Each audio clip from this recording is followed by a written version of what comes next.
Welcome to the Business Leadership Series, where we engage with leaders who are making an impact on their worlds and who want to share their knowledge and experience for your personal and professional growth. The following interview is designed to inspire you to become the best leader you can be. Your host, Derek Champagne, is the founder and CEO of The Artist Evolution, a full-service agency building successful brands, marketing tools, and campaigns, and also the author of the best-selling book, Don't Buy a Duck. And now, let's begin today's Leadership Series interview. Welcome to the Business Leadership Series, where our goal is to inspire you to become the best leader that you can be. I am excited we have guests in the studio today. A lot of times our guests are on Skype in other parts of the country, but my favorite interviews, obviously it's more fun when there's somebody right in front of me where we can talk, look at each other, and have a great conversation. So Betsy, Brumley-Bernier, and Kevin Bernier, welcome today. Thank you. Thank you for having us. Anytime that I can make a connection with music, I like to. This is the Business Leadership Series, but I believe there's leadership qualities in learning music, and all the things you're doing are huge. And I know you have a big event coming up, and we'll talk about that in a few minutes. But first, let's talk about the I'll Fly Away Foundation, and let's talk about what you're doing with that, and kind of give me a background on how that even started. So the I'll Fly Away Foundation is 6 years old, and my grandfather wrote the song I'll Fly Away. So that was the inspiration for the name of the foundation. And Kevin and I had decided that we wanted to do a foundation. We wanted to give back, but we couldn't decide, do we want to do it, do we not? Because we didn't grow up in the nonprofit world, so we weren't groomed to do that. We just knew that we wanted to give back to our community and to our fellow man. So as we're thinking, do we want to do this and go down this new journey, we started going through some archives in our office, our music publishing office, and not really looking for anything, just cleaning up one day. Okay. And we came across a blue folder, and inside that blue folder was paperwork for a nonprofit that my grandfather wanted to start back in the 70s before he passed away. Wow. And he never got to do it. So for me, being able to do the I'll Fly Away Foundation is like fulfilling his last wish. Wow, that gave me goosebumps. That's awesome. Blue folder, you found that, and Albert E. Brumley. Albert E. Brumley is he's in the Songwriters Hall of Fame, several Hall of Fames, several actually. Hall of Fames, yes. And one of the most recorded and covered songs of all time. I actually think I'll Fly Away, I know it's the most recorded song in history. We have over 10,000 licenses. And just since 1992. Yeah. The Guinness Book of World Records wanted to do something with it, but they also wanted to have license to use it wherever they wanted. And we're like, it's not PD yet. So right. No. They're like, it'll be promotion. Well, it's 10,000 times. I don't think we need promotion. My first song ever, I was all piano players, my first recital, and I was a violin player. And my first song I ever played in public was I'll Fly Away on the violin. My goodness. So that's cool. So that meant something to me because the melody is so great. It lent itself to me screeching it out on the violin. I probably didn't do it justice. And my parents, hey, sounds great, Derek. Close the door while you practice. That's awesome. That's really cool. Okay, so tell me more. I love, so music for me is therapy. Yes. Writing is therapy. I'm not the best writer. My mom's written over 400 songs. My brother is a writer all the time. I'm a wannabe writer who likes helping people write their things and help them cover it.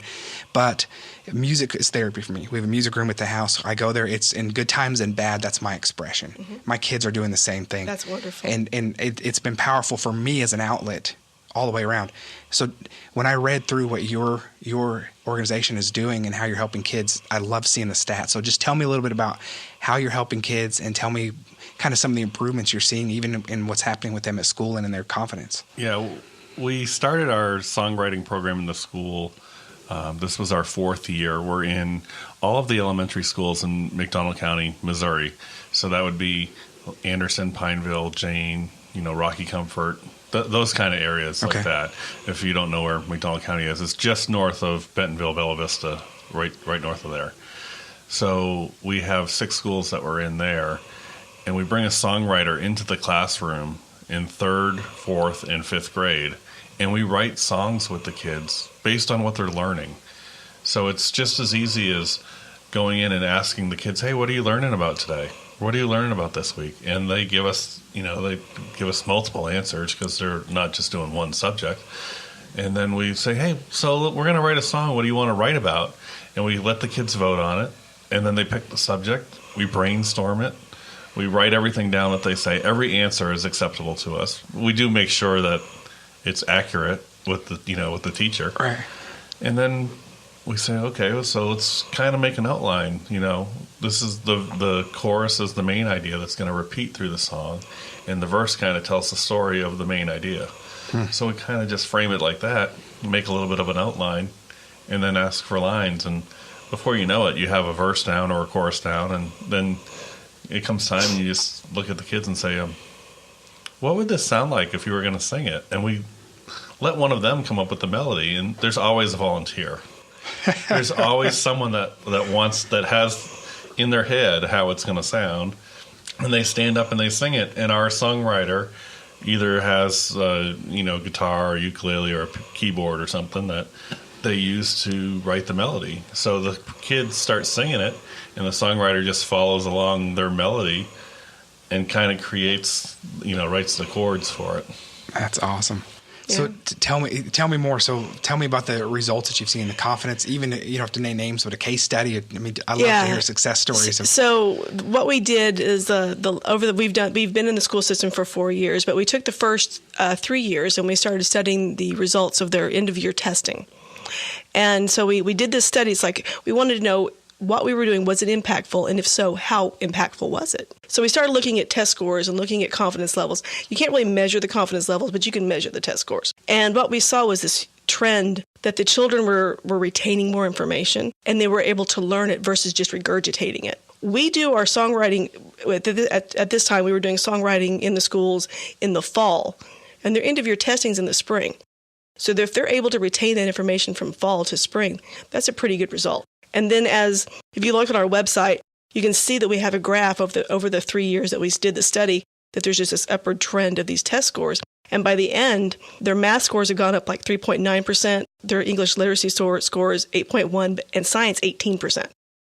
And that's huge. Wow. That's huge. Wow. We didn't realize when we went in, we have, say in Anderson, Missouri, there's 4 third grades in one school, 4 fourth grades, 4 fifth grades. So the third graders go in, each class writes a different song on a different subject. And then they go out to the playground and the kids are like, hey, I wrote this song about math. And the other one says, oh, I wrote this song about science. And then they compare the songs. So all 4 grades are comparing songs, and now they're learning all 4 songs. So they wrote 1, learned 4, and it just multiplies their learning. And they're having a conversation about what they're learning, which they would never do otherwise. So you've got kids teaching kids, which is great. And, we went into this knowing that this would happen. I'm dyslexic, so I taught myself through songwriting because I watched Grandpa songwrite. So I figured out in first grade to do melodies so that I could actually remember, because I can't read very well because of my dyslexia, but I can remember. So I would do melodies. So I knew this would work, but I can tell someone that, but until you can show them and they experience it, it's hard to understand. But we expected the kids to learn. The ripple effect we've had is, like Kevin was saying, is that the other children are teaching other children, but they're also taking these songs home. Right. So in McDonald County, 68% of the children are English as a second language. So there's immigrants coming in that don't speak English as their first language, and their parents don't speak English, some of them at all. So now they're taking these songs home, singing them to their parents. Their parents are now learning English and being educated at the same time. So now the children are teaching the parents, which is amazing. Yeah, they'll probably remember these songs for most of their life. They'll be able to recall some of them, right? You remember Conjunction Junction, don't you? Of course. Well, yeah, exactly. That is awesome. Hey, I want to talk in just a minute about this festival you have coming up. You've got some big names in songwriting, the biggest names in songwriting coming out. First of all, I'd love to hear, if you don't mind, you talked about seeing your grandpa write. Mm-hmm. And so this is one of the most, which is intriguing to me, one of the most successful songwriters of all time. Yeah. Any fond memories, anything you can think of? It can be a small moment, anything you remember that you can share with us, kind of paint a vision. Yeah, so Grandpa, where he wrote, where he basically spent a lot of his time, it was in his writing room, and he had 2 couches where he actually laid on this couch. Please remember, this was back in the 60s and 70s. But he would sit there and smoke. Right? And the other couch is where the visitors would be. But I spent a lot of time down at Grandma and Grandpa's house. And I would lay on that couch and just watch him think. And then he'd get up and he'd write something. And he'd lay back down and he'd smoke some more. Or he really never smoked. He just kind of held his cigarette up because he was thinking. So I loved to watch him get up, and he would write anything, any kind of piece of paper that he could find to write on, he would write on. And I think I kind of picked that up because if you go around our house, I not grab anything and write on it? You will. Yeah. So that's all. I can see that picture so clearly. He didn't grab an instrument. It was all about the lyrics. Well, Grandpa wrote the lyrics and the music at the same time, but he wrote them in his head. So he would write down notes and lyrics like this. You know, he would write the music notes. He wrote the music notes, but he wasn't grabbing an instrument. He wasn't tinkering on the piano or guitar. No, it was all in his head. I think he would go. He would go play the piano afterwards. But he wrote. He composed. I love that. He composed first, then went and put it on the piano and fixed it. There's all different types of writers, but to me, that's the purest writer. I'm not that. I have to be on an instrument to get it. Well, that's flow. Okay. That's awesome. But that's really cool. I've always been fascinated and admired those that can just hear can see the entire thing in their head like that. That's awesome. Any other memories? Oh, we used to play catch all the time. He had a little green ball we played catch with, and he ate the weirdest food ever. He would put tomato juice on his Wheaties. I do not understand this. So, yeah, just little things like that. We're looking for edges to songwriting. So, tomato juice and Wheaties. I think that might be it. But no smoking. No, don't smoke Just anymore. hold the cigarette. Just hold the cigarette. It's inspiration. It's a prop. Put it out the window now. That's right. My nightstand is actually a bookcase from his writing room, and there's little lines where he would lay cigarettes, and there's lines that had that. I guess they're burned lines from the cigarettes on it. Yeah. Wow. I never get the privilege to meet him, but I've heard stories, from her dad and other people in the community that have. And it was when he was writing a song, it was like he was in a whole other world, and it was back in the day when you can go into the local store and you had a credit account. Yeah. And he would walk in and he would just grab something and walk out, and they'd be like, okay, let's mark him down for this.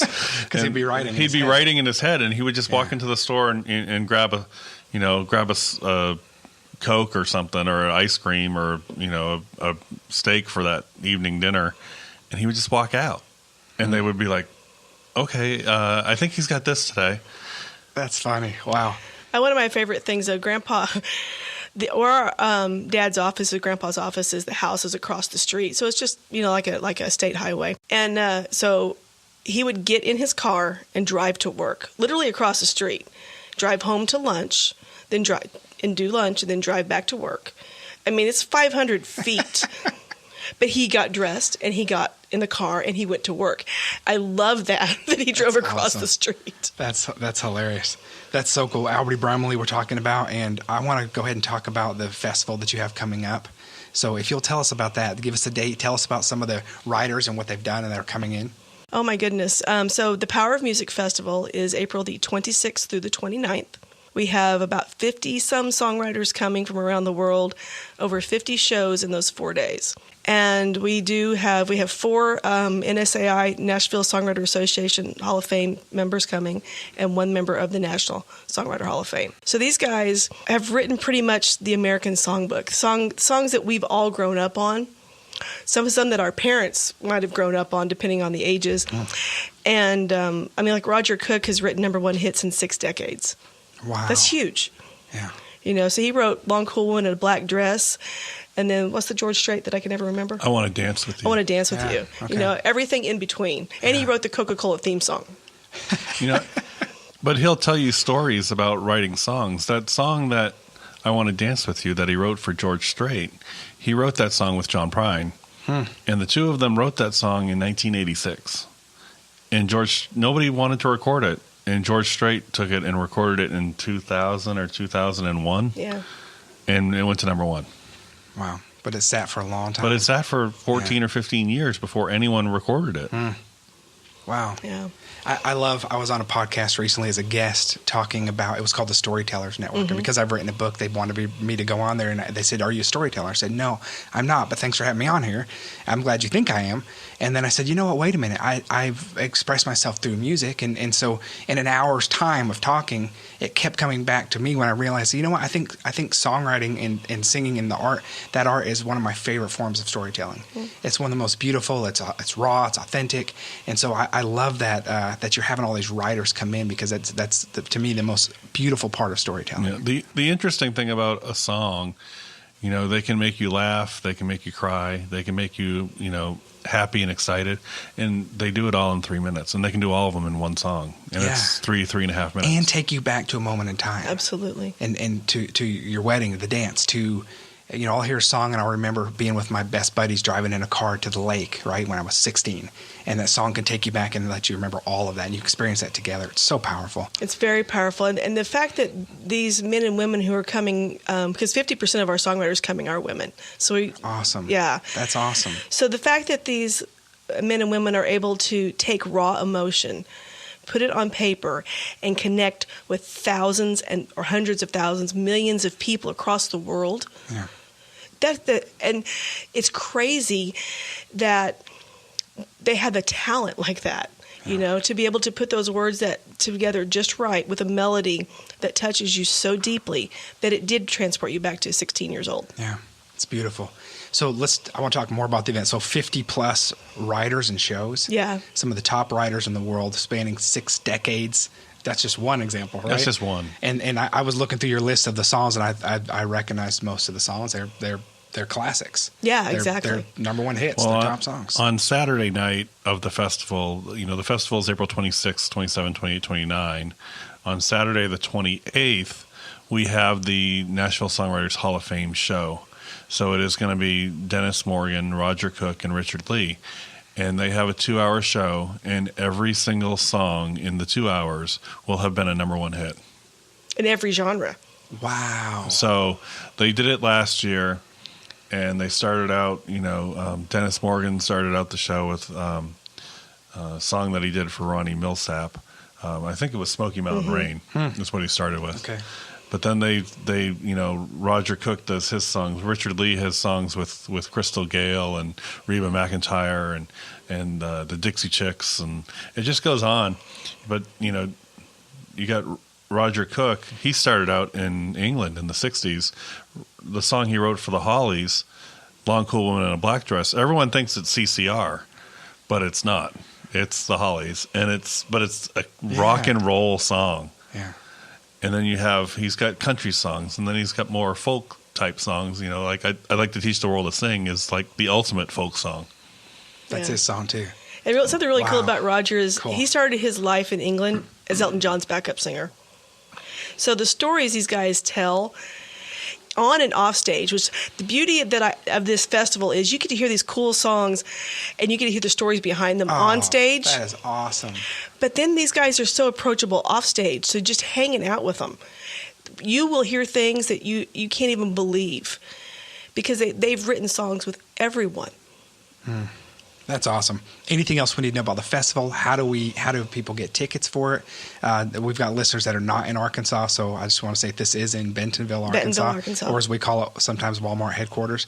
and this is a Coke sponsored event as well, right? Coke is our presenting sponsor. Okay. We could not have done this without Coke. That's awesome. Are amazing. They really are amazing. Okay, great. Tell me any other information we need to know so we can give it a great plug. So you can get all of the information at pomfestival.org, and our website has artist bios. It has the full schedule on there. You can purchase the tickets right through from the website.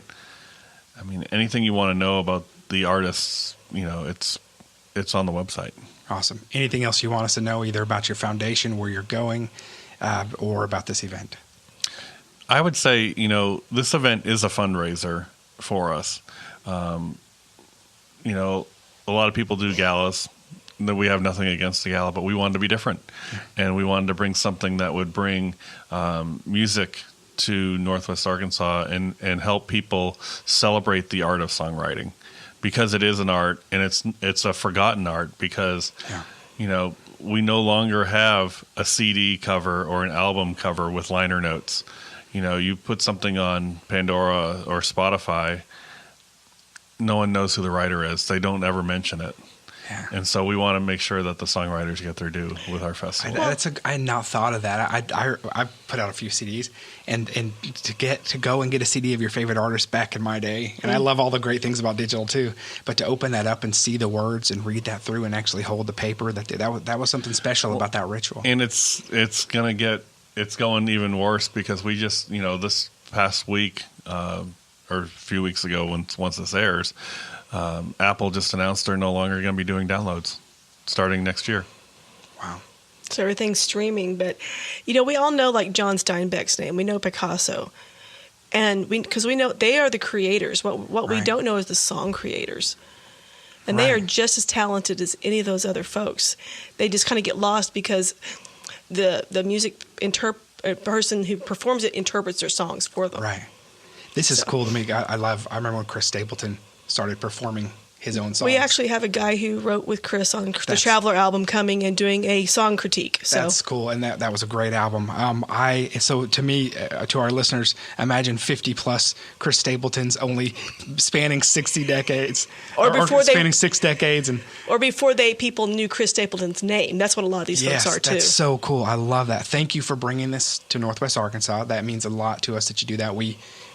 My wife's from New York, I'm from here. We were gone for a long time, and we came back here because of the quality of life and some amazing things. These kinds of things are making it way better and more rich. So thanks for doing that. I love what you're doing for these kids. I know this is a benefit. So pomfestival.org. If you are interested in music or writing at all, or just want to see some good entertainment and stories, you've got to go to this event. It's awesome and a treat that we have it here in Northwest Arkansas. The date's the 26th through the 29th. Mm-hmm. That's correct. Okay, is that all concerts, or is there workshops? What is the entire experience? So on Thursday and Friday, the 26th and 27th, we have a workshop on both of those days for local songwriters. So we are bringing in people like Jerry Salley, who is a songwriter, Grammy Award-winning songwriter, who wrote with Chris Stapleton for some of the Traveler album. He's going to do a song critique for our local and regional songwriters and help them kind of fix up their songs and maybe give them some pointers to help them continue in their career. But not only that, we're bringing in people that do performing rights organizations to help them collect their royalties. To talk about publishing, we have Al Bell, who has been in the area for a little while, but he's going to be coming and talking about music publishing. He used to run Stax Records. Wow. And so, and we have music supervisors coming from LA that have been in music publishing and placements. I mean, like Lisa Vega, she created pretty much the Osbournes phenomenon. Right. She's coming to talk about branding and marketing and music placement in TV and music, or TV and movies. The guy who wrote the Seinfeld theme song's coming. Awesome. To tell us how he became the Seinfeld music guy. Wow. So these workshops are designed to be almost conversations, so you get like one-on-one time with these guys to ask questions, and they can give you advice. And most of these folks that are coming to do our panels just did them at South by Southwest. So you get to go to South by Southwest without going to Austin. Not that we don't love Austin, right? But we're bringing it here. That's so cool. I love that. And you know what? More than ever, the landscape of music has changed so much. I was in the industry at the height of when I was in the music industry for what I was doing was during the crash of the labels around 2000. Yeah. And so I got to really, in real time, with my career depending on it, watch the entire transformation with digital and how it changed everything, Napster and all those things. And so I know artists more than ever are looking for direction on what they can do to have their music put out there. So this is awesome that you're providing this. Right. And Thursday evening, we start our shows. So we have our VIP-only performance. So that'll include some hors d'oeuvres and things like that if you have a VIP ticket, and it's going to include some performances. But also that evening, we have shows at the Meteor Guitar Gallery featuring some songwriters. I think Jerry Salley, that did the song critique, is going to perform that evening at Meteor Guitar Gallery with a couple other young ladies. And then the Accidentals, who are named as one of Yahoo's bands to watch for 2017. We had them here last year. They're back again, and they're going to be doing a show on Thursday evening at the Meteor Guitar Gallery. And then we have free shows over at Bike Rack that evening with a few local performers. Awesome. And then Friday evening starts out with, like she was saying, Jonathan Wolfe, the Seinfeld guy. But then we have a full night of bands that do all original music at the Meteor. We have a Latino band called Making Movies out of Kansas City, which is made up of people from Venezuela, Paraguay, and Cuba. Wow. Panama. Yeah, Venezuela, cool. Panama, Cuba. Okay. Yeah, and then, we have Farewell Angelina, which is a 4-female band out of Nashville, and they're all individual songwriters, and they've toured the country with different people like Kenny Chesney and different things like that. And then we finished with the C.C. Hetrick Band. So, things like that are going to...